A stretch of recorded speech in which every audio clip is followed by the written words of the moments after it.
오늘 예수님께서 하셨던 유명한 말씀 중에 하나인 진리가 너희를 자유롭게 하리라 하는 이 말씀에 대한 의미를 다시 한번 살펴보려고 합니다. 우리는 지난 한 두어 주를 통해서 요한복음의 본문 몇 군데를 살펴보았죠. 마태, 마가, 누가에 비해서 요한은 아마도 교회 역사가들이 추정할 때에 성경이 정확히 각 권, 신약 성경 각 권이 몇 년도에 기록됐다라고 단정 지을 수는 없지만 대략 언제쯤이라고 추정되어지는 그런 기록들이 있는데, 대부분의 성경학자들은 요한은 최소한 마태, 마가, 누가 세 권의 복음서를 한 번쯤은 읽어본 후에 요한복음을 집필했을 것이다, 이렇게 바라봅니다. 그래서 나머지 세 권이 동일한 예수님을 바라봤으니 당연히 공간복음이 되어질 수밖에 없겠지만, 그 공간복음이라고 마태, 마가, 누가복음을 얘기하는 것은 세 권이 같은 관점을 갖고 있다는 것을 얘기하려는 것이라기보다는 오히려 요한복음과 나머지 세 권의 차별성이 있다는 것을 강조하고자 함입니다. 주인공이 똑같이 예수님이고 예수님을 알려주기 위해서 기록을 했으니 관점이 공통적이 되는 건 당연하잖아요. 그러니 굳이 그것을 공간복음이라고 말해야 할 필요가 없이 너무도 당연한 얘기인데, 그 세 권을 공간복음이라 말하는 것은 바로 이 요한복음과의 차별성을 염두에 두고 있기 때문에 그렇다 하는 겁니다. 그런데 여러분, 오늘 우리가 읽은 이 말씀 32절에 그 표현이 나오죠. 진리를 알지니 진리가 너희를 자유롭게 하리라. 아마 여러분, 성경에 수많은 구절들이 나오는데 이 성경 구절 가운데 일반 불신자들, 일반 사회 사람들에게까지 알려져 있는 어떤 성경의 명제, 진리가 너희를 자유롭게 하리라, 이 말로 이루어진 이 명제가 아마도 가장 많이 알려져 있는 것이 이 구절일 것 같아요. 그래서 문제가 뭐냐 하면, 사람들은 이 자유라고 하는 이 두 글자가 사실은 굉장히 많은 것을 담고 있거든요. 그래서 성경이 예수님께서 얘기하고 계신 그 자유가 아닌 어휘에 따른 자유라고 하는 것에서 떠오르는 자기의 많은 그런 상상들을 가지고 이 말씀을 잘못된 창문을 통해서 보는 거죠. 여러분, 요새 3D라고 하는 영화 있잖아요. 그건 3D 안경이라는 걸 쓰고 봐야 되죠. 그거 안 쓰고 보면 오히려 일반 영화 화면을 보는 것만 못합니다. 근데 반대로 지금 이 자유라고 하는 것이 뭔가, 이것을 사람들은 자기의 자기의 안경을 가지고 이 말씀을 생각함으로 인해서 엄청난 오해를 하게 되는 거죠. 어쩌면 고대나 중세 때까지는 이 말씀이 그렇게 와닿지 않았을 거예요. 왜냐하면 사회에 과연 자유가 뭔가, 자유가 우리에게 있는가, 아마 이런 생각을 했을 수 있겠죠. 보다 인간 사회에서 이 자유라고 하는 주제가 굉장히 이슈가 되어지고, 소위 사회적으로 하는 말로 화두라 그러죠. 말거리가 되어진 것은 아마도 프랑스의 혁명 그리고 미국의 건립 이후쯤이 될 거예요. 그 이전에는 모든 나라들이 다 신분제가 있었잖아요. 왕후 장상, 그리고 장류 유서, 이런 것에 따른 남자와 여자의 차이, 어르신과 젊은이들의 차이, 또 신분의 차이, 이것에 의해서 자유라고 하는 개념 자체를 아예 생각을 할 수가 없었겠죠. 근데 프랑스에서 혁명이 일어나면서 어떻게 돼요? 모든 인간은 평등하다. 모든 인간은 자기의 자유를 누릴 권리가 있다. 자기가 하고 싶은 대로 무엇이든 할 수 있다. 그러니까 미국과 프랑스는 그 시절에 서로에게 영향력을 주고받잖아요. 미국은 영국의 식민지였지만 미국의 독립전쟁을 프랑스가 축하해주고, 프랑스에서 혁명이 일어난 것을 또 미국이 지지해주는 이런 일들이 일어나서 지금은 정말 소위 민주주의 시대, 공산주의와 민주주의의 대립이 끝나고 제3세계에는 얼마나 많은 독재자들이 있었어요. 2차 세계대전이 끝나고 나서 패전한 나라뿐만 아니라 승리한 나라, 유럽의 대부분의 나라들이 유엔을 설립하면서 식민지를 다 해방시켜 줄 수밖에 없었죠. 그래서 공산주의 국가, 유럽과 미국을 중심으로 한 서구 열강을 외에 나머지 신생 국가들을 대부분 제3세계라고 하는데, 이 제3세계는 지난 20세기 90% 이상 독재를 경험합니다. 새로운 국가 형태가 생겨진 거죠. 그런데 그들의 머릿속에는 이미 사상적 이념인 자유가 심겨져 있어요. 그래서 20세기는 자유를 위한 투쟁의 시대다라고 얘기해도 과언이 아닙니다. 세계사적인 평가가 그렇습니다.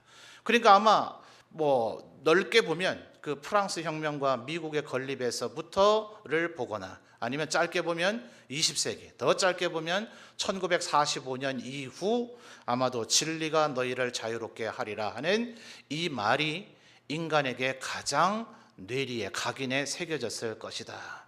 그래서 여러분 복잡하고 너무 넓은 얘기 하지 말고요, 우리나라에서 정치인들 이 말 굉장히 인용 많이 합니다. 노조 운동하는 사람들 이 말 굉장히 인용 많이 합니다. 소위 지난 시절에 운동권이라 그러죠. 민주주의를 위한 투쟁을 하는 운동권 사람들, 이거를 굉장히 많이 이야기를 합니다.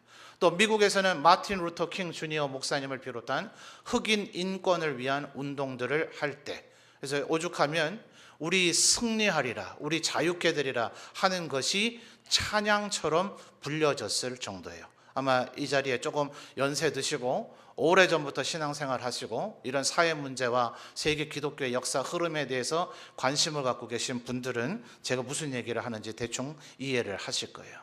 그러다 보니 사람들의 머릿속에는 이 자유라고 하는 것이 아예 성경적 개념과는 상관이 없는, 예수님이 마치 그거를 이야기라도 한 듯이 자유롭게 되어야 한다, 자유가 하나님께서 우리에게 주시는 것이다 라고 생각을 하니, 여러분 얼마나 지금 21세기에 어처구니가 없는 일이 벌어지고 있어요. 불신자들이 동성연애 하자, 하고 싶다 이러는 건 우리가 그나마 조금 이해할 수 있잖아요. 죄의 사슬에 매여 있으니 하나님을 알지 못하니 그럴 수 있다라고 우리가 생각을 하겠는데, 여러분 지난 20년 전부터 교회가 이것에 대해서 잠식되어져 왔습니다. 지금 전 세계 기독교는요, 오히려 우리 교단과 같이 그것은 절대로 상상조차 할 수 없는 일이다 이렇게 생각하는 교단이 이제는 적어져 버렸어요. 교회 안에 동성연애자인 목사가 있습니다. 목사의 부인이 여자가 아니라 남자입니다. 동성연애자들의 결혼을 교회 목사가 주례를 해줍니다. 심지어 우리 같은 교단은 그냥 목사가 1년씩 돌아가면서 노회장을 하기 때문에 노회장일 때에만 한시적으로 권한을 가지는 직책이지 신분의 차이는 아닙니다. 그러나 아직까지도 목사들 사이에서도 캐톨릭이 그러한 것처럼 신부, 주교, 대주교, 추기경, 교황 이렇게 계급화된 조직을 갖고 있는 것처럼 그런 형태의 교단을 가지고 있는 기독교 그룹들이 있습니다. 근데 그들 중에 제일 밑바닥에 있는 가장 밑층에 해당되는 사제나 신부 정도라면 그래도 이해가 되잖아요. 그런데 그들이 신부나 사제가 제대로 목양 활동을 하는지, 정말 하나님 말씀대로 하는지 그들을 감독하고 그들을 평가하고, 마치 직장에서 상사들이 인사 고가를 먹여서 그들을 진급시킬까 아니면 해고할까를 결정하는 것처럼 그들의 신분에 대한 생사 여탈권을 쥐고 있는 주교, 대주교, 추기경 이 그룹에 동성연애자가 이제 임명이 되는 거예요. 지금 이런 시대에 와 있어요. 그러니까 뭐 때문에 이런 일들이 왜 일어나는가? 어떤 면에서는 바로 이 8장 32절에 대한 어마어마한 오해 때문에 그래요. 자유롭게 될 것이다.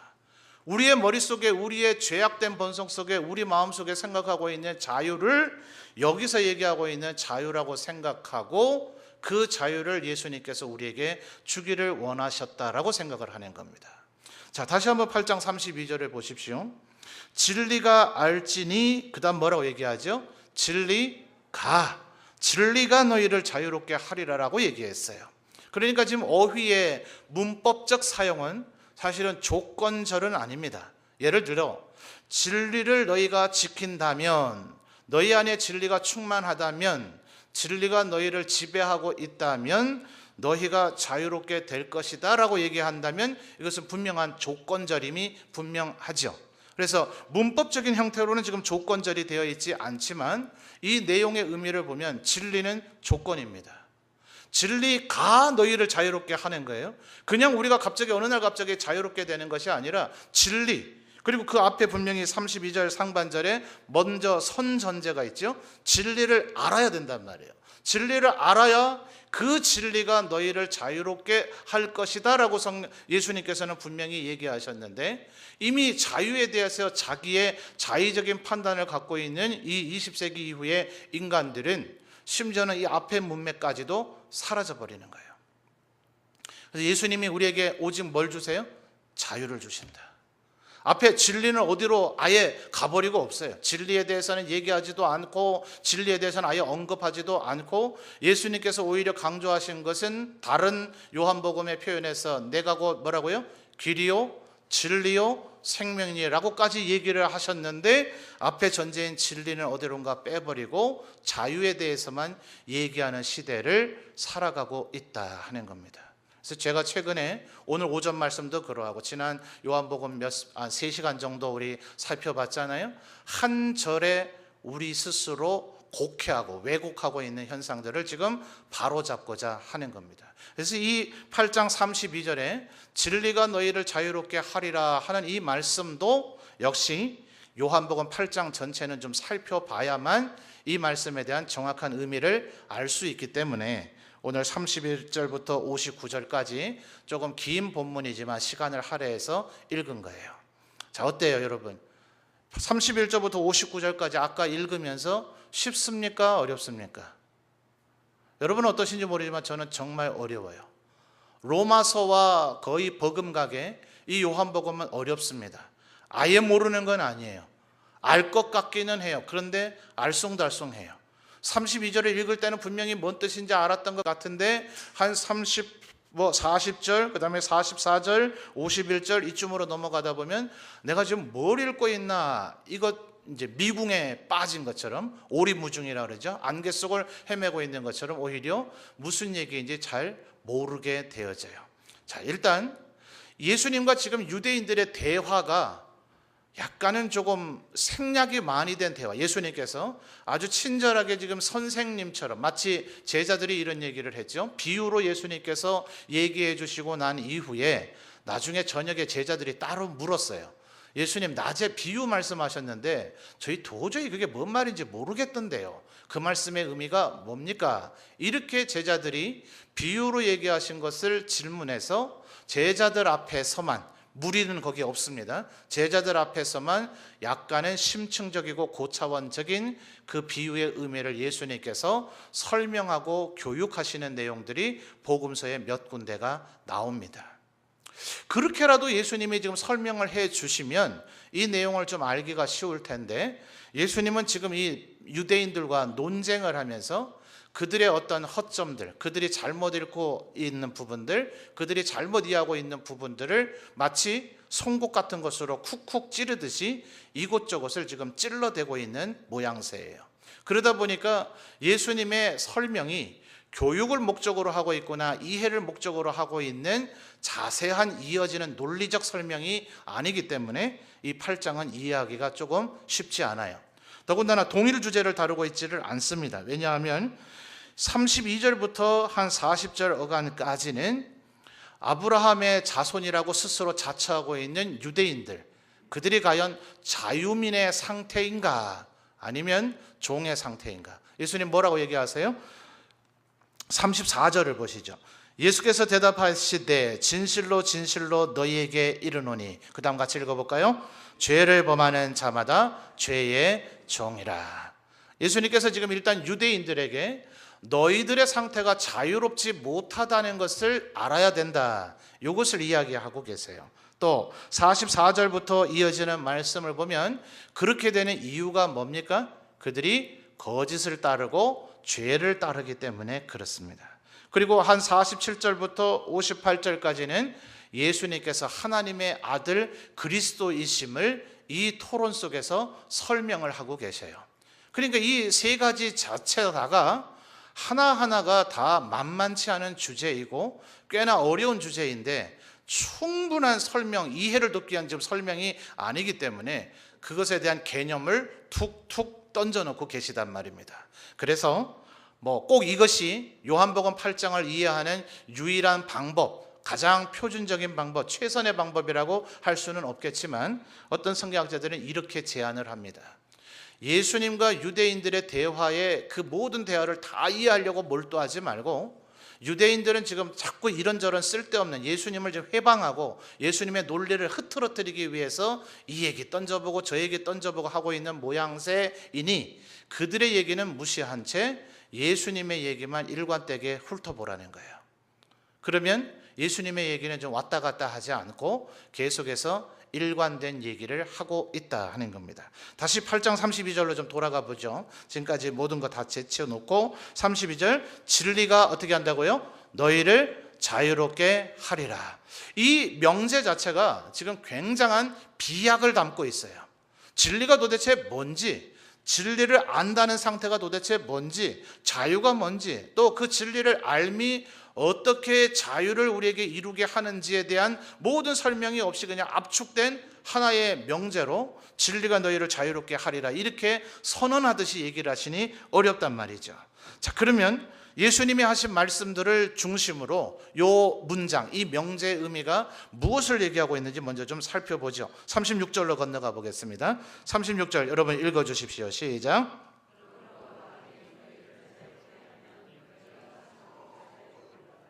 아멘. 자, 32절에서는 분명히 진리가 주체죠. 진리가 너희를 자유롭게 하리라 라고 얘기했는데 36절에서는 이번엔 누가 자유롭게 하죠? 아들이 너희를 자유롭게 한다고 얘기했어요. 그러니 이 32절과 36절을 조합해 보면 우리는 결론으로 유추할 수 있는 게 있죠. 진리가 누구란 얘기입니까? 예수님이라는 얘기예요. 그러면 예수님 자체가 진리이신가? 예수님은 최종적 권위를 자기에게 두고 있질 않아요. 38절로 가보죠. 나는 뭐라고 얘기합니까? 내 아버지에게서 본 것을 말하고, 그 다음에요 40절에서 지금 하나님께 들은 진리를 너희에게 말한 사람. 그러니 분명히 32절과 36절만 보면 예수님께서 진리 그 자체이신 것 같은데, 예수님은 진리 중에 진리를 자기라고 얘기하지 아니하시고 자기도 받아서 전달해주는 전달자밖에 되지 않음을 얘기하시면서 진리의 최종 근원이 누구인가를 드러내고 계시죠. 누구십니까? 하나님 아버지시라는 거죠. 그러니 자, 조금 이제 32절의 명제가 조금 설명이 되어집니까? 하나님 아버지에게서부터 나와서 예수님을 통해서 전달이 되어지는 진리가 너희를 자유롭게 하리라는 거예요. 자, 그럼 이제 자유라고 하는 개념이 훨씬 축약이 되겠죠. 우리 마음대로 동성애하고 싶으면 동성애하고, 살인하고 싶으면 살인하고, 도적질하고 싶으면 도적질하고, 인간 다수가 원하는 건 뭐든지 하고, 이런 사회를 만들어 가라는 것이 자유가 아니라 하나님으로부터 나온 그 진리, 그 진리를 행하면 너희가 자유롭게 되리라 라고 얘기하고 있는 거죠. 자, 42절로 넘어가서 보면 예수께서 이르시되, 그 다음 여러분 읽어주세요. 시작.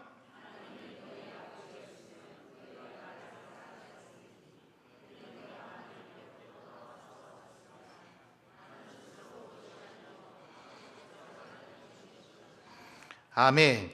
자, 예수님께서 지금 뭐라고 얘기하십니까? 이 유대인들에 대한 질문에 지금 대답하면서 이 얘기를 하고 있는데, 자기들이 아브라함의 자손이라고 얘기하면서 자기들의 아버지가 하나님이라고 얘기를 하죠. 그러니 예수님께서 지금 그 유대인들의 주장에 답변하는 얘기로서 하나님이 너희 아버지였다면 너희가 그를 사랑했을 것이다. 그러니 진리를 안다고 하는 것, 32절로 되돌아가 보세요. 진리를 안다고 하는 것은 결국 42절의 예수님의 표현으로 하면 진리를 뭐 해야 된다는 겁니까? 진리가 지금 누구라 그랬죠? 진리가 하나님이라 그랬잖아요. 근데 진리를 안다는 것은 결국 뭐예요? 진리를 사랑하는 것. 하나님이 만약 너희 아버지였다면 너희가 하나님을 사랑했을 것인데, 너희가 지금 하고 있는 행동들을 보니 너희는 하나님을 사랑하고 있지 않고 뭘 사랑해요? 죄, 거짓, 진리가 아닌 것을 너희들이 사랑하고 있다는 거예요. 그러니 진리를 안다는 것은 여기서 조금 더 이제 강화되죠. 하나님, 진리이신 하나님을 사랑하는 것이다 라는 거예요. 47절로 넘어가서 보죠. 47절에 대한 말씀을 알기 위해서 45절로 보충 설명을 좀 들어야 되겠습니다. 45절, 내가 진리를 말함으로 너희가 나를 믿지 아니하는도다. 또 47절에서 하나님께 속한 자는 하나님의 말씀을 듣나니 그랬습니다. 그러니까 하나님을 사랑하는 정도가 아니라 진리를 안다는 것은 그 진리를 말하는 자들의 말까지도 듣는 것이고, 그 진리를 말하는 자들을 사랑하는 것이고, 그 진리이신 하나님의 말씀을 듣는 거죠. 자, 45절 다시 한번 보세요. 내가 진리를 말함으로 너희가 나를 믿지 아니하는도다 그랬죠. 근데 오늘의 이 대화의 시작인 31절로 잠깐 거슬러 가서 보면, 그러므로 예수께서, 자 31절 보고 계세요? 그러므로 예수께서 자기를, 그 다음 뭐라고요? 믿은 유대인들에게. 갑자기 여기서 왜 믿은 유대인이라는 표현이 나오냐 하면 30절 앞에 있는 표현을 보면 이 말씀을 하심에 많은 사람이 믿더라는 거예요. 자, 예수님을 지금 뭘 믿었는지는 좀 이따 다시 설명을 할게요. 예수님에 대해서 믿는데, 그 예수님을 믿는 사람들에게 예수님께서 하시는 이 말씀을 들을 때, 그 말씀을 들을 때 그가 진리를 알고 그가 진리를 사랑하고 진리 자체가 되어진다 하는 거죠. 자, 51절로 넘어가면 이제는 한 단계 더 나아가서 예수님의 얘기가 있습니다. 자, 51절 여러분 읽어주세요. 시작.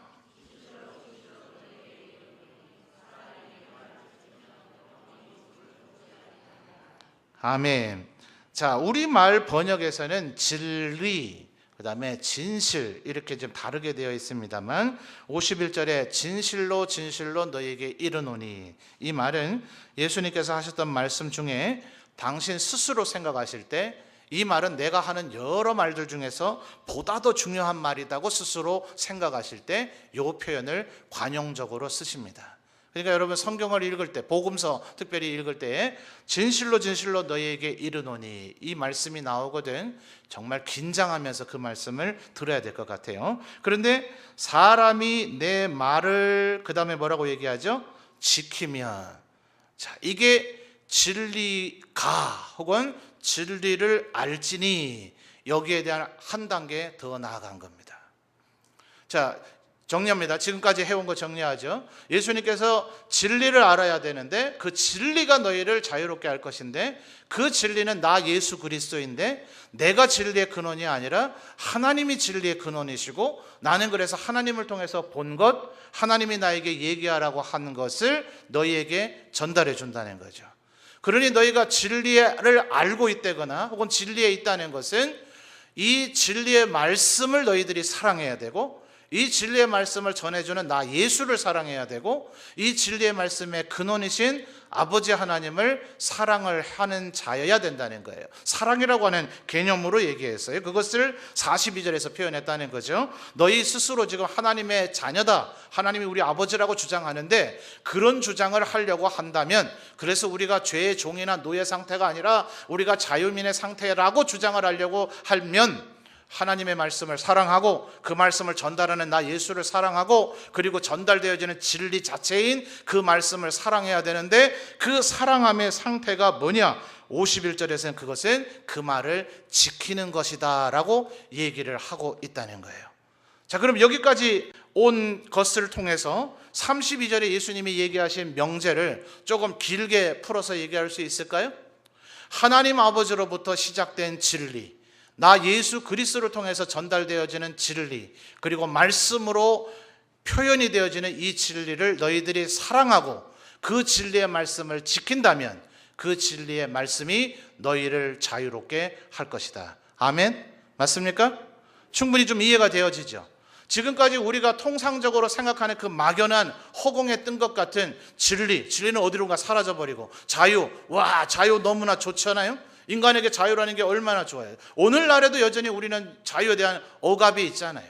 오늘날에도 윤리, 도덕, 우리를 제약하고 있는 게 얼마나 많습니까? 예를 들면 이 여름에 어떤 목사님이 지금 뭐 개척교회인지 뭔지 모르겠지만 지금 이 강단에 설교를 하는데 이 자켓을 안 입으셨대요. 넥타이도 안 맸대요. 돼요, 안 돼요? 대답해 보세요. 돼요, 안 돼요? 여러분, 안 된다 하시니 안 되는 걸로 합시다. 그런데 한마디만 드려볼게요. 왜 안 돼요? 왜 안 돼요? 자, 지금 이 세상은 이런 것조차도 억압이라고 생각하는 이들이 있다, 이 말이에요. 한 말씀 드려볼까요? 예배 시간에 모자를 쓰면 돼요, 안 돼요? 왜 안 돼요? 왜 그러면 캐톨릭의 성도들은 머리에 하얀 면사포를 쓰고 미사에 참여할까요? 고린도서의 표현을 보면 남자는 그 머리에 쓴 것을 벗으라고 얘기했고 여자는 그 머리에 쓴 것을 벗는 것을 마치 옷을 벗는 것처럼 수치스럽다고 얘기하고 있어요. 그래서 여러분, 캐톨릭 사람들이 그러는 걸 지금 목사님은 장로교 목사이면서 우리 보고 그 말씀을 따르라고 하는 얘기인가? 아니요. 우리 장로교회를 전달해 준 그 전신인 미국의 장로교, 그 이전에 영국의 청교도, 스코틀랜드의 청교도의 신자들은 지금도 여자 성도들이 중세 미국의 영화를 보면 카우보이들이 쓰는 모자 비슷한 더 크고 위에 꽃으로 장식되어 있는 챙이 어마어마하게 큰 모자를 여자분들이 쓰고 있는 서부 영화를 보신 기억이 나십니까? OK 목장의 혈투 이런 거 보신 기억 안 나세요? 옛날에 토요일 밤 늦게까지 흑백 영화 보다가 주일날 예배 늦어서 목사님께 혼난 기억 저만 있는 걸로 합시다. 그런 모자를 지금도 쓰고 있는 분이 있어요. 여러분, 서울의 모 교회 그 청교도 신학을 전공하고 오신 사모님은 매주 그런 모자를 쓰고 예배 드리시다가 뭐 그것 때문에 교회를 사임한 건 아니지만 그 목사님 결국 그 교회를 사임을 했어요. 여러분, 이 여름에 우리 사람들 지금 옷차림은 어떠해야 됩니까? 이 저녁에 예배 드리면 좀 정장 정도는 입어줘야 됩니까? 여자분들은 그럼 어떤 정장 입어야 돼요? 치마 정장 입어야 돼요? 바지 정장 입어야 돼요? 이 사실은 오늘날에도 우리의 눈에 지금은 많이 조금은 이렇게 완화되어 있긴 하지만 사실은 우리의 몸과 마음 속에 드리워져 있는 뭔가 규칙, 규범, 이래야 된다, 당연히 이래야지 하는 무엇들이 사실은 많이 있어요. 여러분, 여기 아마 어르신들은 그건 당연한 것이라고 얘기를 할 겁니다. 근데 저기 좀 이쪽에 앉아있는 저 20대들하고 나중에 피자나 좀 사주든지 아니면 커피 한 잔 사주면서 솔직히 니들 얘기를 한번 해봐라, 한번 들어보세요. 10대 아이들하고 한번 마주 앉아서 그들의 속내를 한번 들어보세요. 전애들에겐 그것이 왜요? 왜 그래야 되는데요? 라고 생각을 한단 말이에요. 자, 약간 제가 지금 대화의 주제에서 약간 벗어났어요. 뭘 말씀드리려고 하느냐 하면 사실은 지금 우리들 머릿속에도 이 자유라고 하는 개념이 얼마나 내 자의적이냐 하는 거예요. 예수님이 우리에게 주고자 하시는 자유는 그게 아닌데 사람들은 여기에서 자기가 얻고자 하는 자유를 생각하고 있단 말이에요. 예수님은 지금 그 얘기를 하신 게 절대로 아니라는 걸 기억하셔야 돼요. 그러니 이 말씀을 인용하면서 하나님의 이름을 망령되이 일컫지 말라 하는 것보다 더 심한 것이 뭐냐? 하나님의 말씀을 자기 마음대로 인용하면서 그렇게 하나님이 얘기하셨다고 주장하는 거예요. 하나님을 욕보이는 거죠. 예수님을 욕보이는 겁니다. 예수님은 지금 절대로 그런 유형의 얘기를 하고 있는 것이 아니에요. 우리 마음속에서 내가 하고 싶은, 마음대로 하고 싶은, 내 멋대로 하고 싶은 그것을 이루어지기 위해서 내가 너희를 자유롭게 하리라 라고 얘기하신 것이 아니라, 다시 정리합시다. 뭐라고요? 진리 그 자체이신 하나님을 알고 사랑하며 그 말을 지키고, 그 말을 전달해 주신 예수 그리스도를 알며 사랑하며 그 말을 지키고, 말씀으로 표현되어지는 그 진리의 말씀을 사랑할 뿐만 아니라 그 말씀을 지키면, 여러분, 예수님이 한 단계 더 나가서 얘기를 하십니다. 그러니 54절부터 55절을 보면 사람들이 이제 예수님에게 막 시비를 걸어요. 네가 뭔데? 네 말이 맞다는 증거 대봐라. 네 일방적인 주장 아니냐? 그거 어떻게 네 말이 맞다라고 얘기할 수 있느냐라고 얘기를 합니다. 54절을 보세요. 예수께서 대답하시되 내가 내게 영광을 돌리면 내 영광이 아무것도 아니거니와 내게 영광을 돌리시는 이는 누구시라고요? 내 아버지시니 곧 너희 누구라 일컫느니요? 하나님이라 칭하는 그이시라. 너희는 지금 내 말을 믿지 않겠지만, 내 말이 맞니 틀리니 이런 소리 하겠지만 하나님께서 내 말이 맞다고 인정하신다. 예수님이 이렇게 지금 주장하고 계시는 거예요. 그런데 55절을 보면 너희는 그를 알지 못하되 나는 아노니 만일 내가 알지 못한다고 하면 나도 너희같이 거짓말쟁이가 되리라. 자, 예수님께서 지금 하나님을 내가 잘 모른다 이렇게 말하는 것이 인간적인 어법에서는 그게 겸손한 자세임이 맞겠죠. 예수님께서 나는 하나님을 안다, 하나님이 나를 인정하신다, 하나님이 나에게 심지어 54절에 뭐라 얘기했다고요? 영광을 돌려주고 계신다. 하나님께서 예수님에게 영광을 주신다는 거예요. 왜요? 예수님이 가장 하나님을 잘 드러내고 있기 때문에. 하나님이 진리이시고 하나님이 무엇을 원하시는지를 그 어떤 인간과는 말이 그 사실 맞죠. 상상조차 하고 비교조차 할 수 없을 정도로 인간이 하는 것과는 비교할 수 없도록 하나님의 영광의 실체를 드러내고 계시니 하나님께서 예수님을 영광스럽게 하신다는 거예요. 근데 그거보다 55절 하반절이 제일 중요합니다. 55절, 내가 만약 그걸 얘기 안 하면 너희같이 거짓말쟁이가 되리라고 얘기하시고 나서 하시는 얘기가 뭡니까? 나는 그를 알고 또 그 다음 여러분 읽어주세요. 시작. 그의 말씀을 지키노라. 자, 이게 바로 진리의 특징입니다. 진리는 뭐냐? 하나님께로부터 나와서 예수 그리스도를 통해서 말씀으로 우리에게 주어졌는데 이 진리 안에 머물러 있는 사람이 또한 진리가 될 것인데 그 진리인 사람들은 그 진리를 사랑할 뿐만 아니라 그 진리를 지킨다는 것을 근원적인 진리이신 하나님에게서부터 한 단계 나오신 예수 그리스도께서 먼저 그것을 입증하셨단 말이에요. 이해되세요? 자, 그러면 이제 이 진리라고 하는 것은 단순히 진리, 예수님이 날 대신 죽으셨대, 그러니까 나는 이제 자유롭게 됐대, 아니요, 이 정도 수준을 얘기하고 있는 것이 아니에요. 예수님은 지금요. 사실은 요한 사도는 아까 뭐라고요? 마태와 마가와 누가가 쓴 복음서를 한 번쯤은 읽어보고 자기의 요한복음의 집필을 시작을 했을 거다.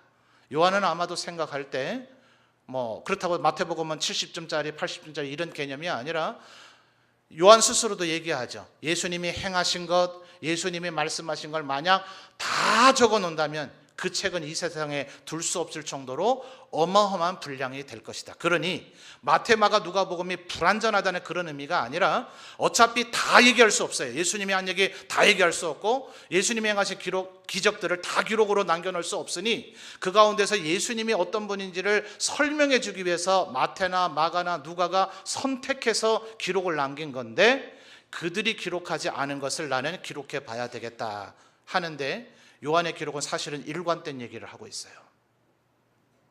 하나님을 사랑하고 그 이웃된 사람들을 사랑하고 그 말씀을 지키면 그 사람이 곧 하나님을 아는 자고 하나님 앞에 구원을 받은 자고 하나님의 축복을 받는 자고 하나님께 영광을 돌리는 자다. 요한복음 15장에서 나오고 있는 얘기와 달라요, 안 달라요? 몇 주 전인가 2주 전인가 오전 예배 때 우리 말씀 나눠봤지 않아요? 포도나무 가지. 우리가 주님께 붙어 있으려고 해봐야 돼요, 안 돼요? 주님이 우리를 끊어내버리세요. 뭐 하나면요? 열매가 없으면요. 우리를 구원시킨 주님의 그 목적은 오직 열매를 얻고자 함이지 이 멋있는 나무에 가지가 한 개밖에 없으니 나무가 볼품없다. 그러니 가지를 100개쯤은 달아놔야 되겠다. 100개로도 부족하다. 1000개쯤, 10,000개쯤은 해야 그래도 좀 제대로 된 나무라고 할 수 있지 않겠냐. 하나님 이런 의도 갖고 계신 게 아니란 말이에요. 제대로 되지 않으면 끊어내버려야만 제대로 된 가지에서 더 실하고 좋은 열매를 맺을 것이기 때문에 우리가 그분에게 가지가 되고자 하는 것은 우리가 붙어 있고자 하는 의지가 있는 것이 아니라 주님 말씀이 내 안에, 내가 그분 안에, 그분의 말씀을 내가 그대로 지키면 내가 기도하는 모든 것이 이루어지고 내가 열매를 많이 맺게 되고 그것이 하나님께서 우리를 가지 삼으신 이유이고 하나님께서 영광받게 된다는 지금 이 8장의 얘기와 일관된 맥락의 얘기를 하고 있다는 거예요. 요한이 지금 일관되게 하는 얘기는 뭡니까? 8장 32절과 다른 각도로 한 문장으로 줄일까요? 하나님 말씀 지키는 자가 하나님을 아는 자다. 하나님 말씀 지키는 자가 그가 믿음이 있는 자다. 하나님 말씀을 지키는 자가 그가 하나님을 사랑하는 자다. 하나님의 말씀을 지키는 자가 그가 자유롭게 되는 자라고 지금 요한 사도는 예수님의 말씀을 우리에게 전달해 주고 있는 겁니다. 왜 예수님이 이 얘기를 해야 됐을까요? 여러분 요한복음 8장의 앞부분을 보십시오. 이 8장의 시작이 무슨 얘기로부터 나오고 있습니까? 간음하다가 현장에서 붙잡힌 여인이요. 예수님께서 이 여인을 죽이자, 모세는 돌 들고 던지라고 했습니다 했을 때 예수님이 그 유명한 말씀을 하셨죠. 예수님이 알고 얘기하신 걸까요? 우연히 그렇게 된 걸까요? 아시죠? 니들은 얼마나 선한데, 너희들은 얼마나 거룩한데, 너희들은 얼마나 의로운데, 예수님이 이 모든 것을 아시기 때문에 너희 중에 어떻게 해요? 죄 없는 자가 먼저 돌을 들어 치라. 예수님 그거 보면서 좀 안타까우신 거예요. 아니, 자기부터 죄를 안 지을 것이지 무슨 남의 죄를 지금 얘기하고 있냔 말이에요. 그러니 이 여인도 무조건 이제 무제한 죄 용서증을 받은 거예요? 앞으로 이 여인은 앞으로도 얼마든지 죄 지어도 되는 허가증을 받은 겁니까? 아니요. 8장 11절 말씀 보세요. 8장 11절을 보면 대답하되 주여 없나이다. 예수께서 이르시되 나도 너를 정죄하지 아니하노니. 그 다음 뭐요? 가서, 같이 읽읍시다. 시작. 가서 다시는 죄를 범하지 말라 하시니라. 아멘. 이 요한복음 8장 1절에서 11절까지의 말씀을 볼 때마다 늘 궁금한 게 있어요. 그놈은 도대체 어디 갔을까? 뭔 얘기인지 모르십니까? 간음하다가 현장에서 잡힌 여인이 있으면 그놈이 있을 거 아니에요. 그놈이 현장에서 잡혔다며요. 그놈은 왜 안 잡아왔냐고요. 바로 이게 지금 문제죠. 예수님께서는 지금 이 잡아온 사람들을 통해서 왜 이 인간들이 아직도 죄의 노예의 사슬에 매여 있어서 서로가 서로를 정죄하며 죽이는 이 일을 몰두하고 있는가?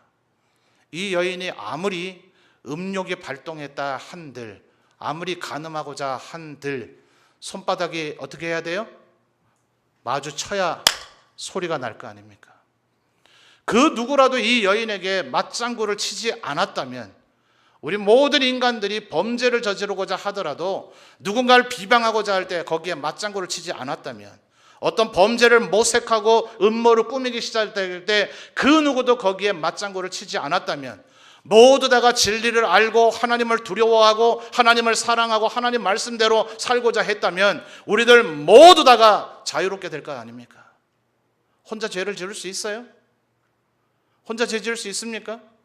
그 모든 시기와 질투와 분쟁과 다툼, 인간의 모든 죄악이 보십시오. 자연 발생적으로 홀로 생겨지는 죄악이 있는가? 모두 어떤 죄의 유혹이 시작이 되고 그 죄에 대한 반응이 생겨지게 되고 욕심이 죄를 낳고 죄가 장성해서 사망을 낳는다는 것처럼 모든 것은 반응과 연쇄 반응을 통해서 죄는 점점점 자라나고 증폭되고 심화되어지고 이 세상에 관영하게 되어지도록 되어 있는 거예요. 그래서 그 죄의 출발을 예수님께서 지금 논증하고 계신 것이 뭡니까? 44절 여러분 다시 한번 읽어주십시오. 시작. 8장 44절이에요. 찾으신 분만 아멘요. 44절 다시 한번 읽어주세요. 시작.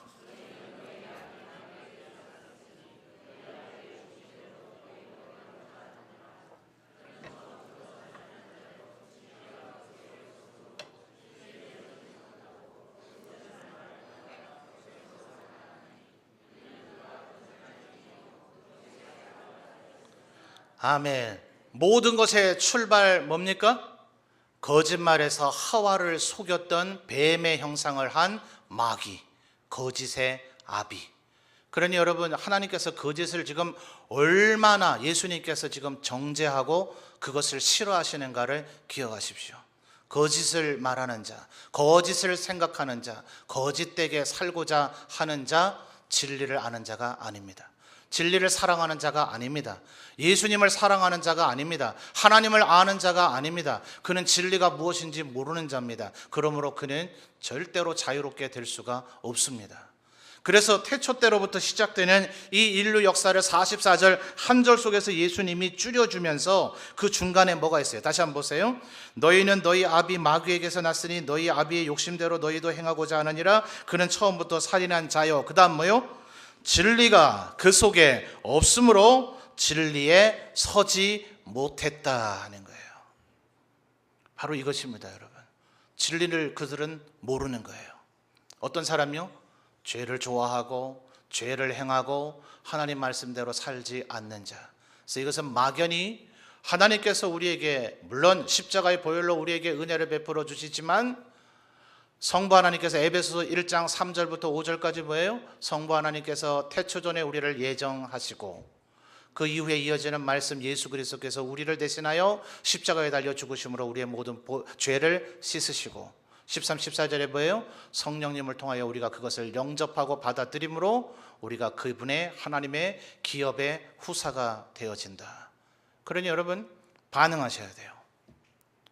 하나님께서는 우리에게 진리를 주기를 원하십니다. 진리를 너희가 알기를 원한다고 얘기하십니다. 내가 곧 진리라고 얘기하십니다. 진리가 너희를 자유롭게 하리라 얘기하는데 우리가 그분의 이 진리의 말씀에 반응해서 아까 42절에 뭐예요? 그분의 말씀을 사랑하고 예수님의 본을 따라 그분의 말씀을 지키고 또 47절에 하나님께 속한 자는 뭐예요?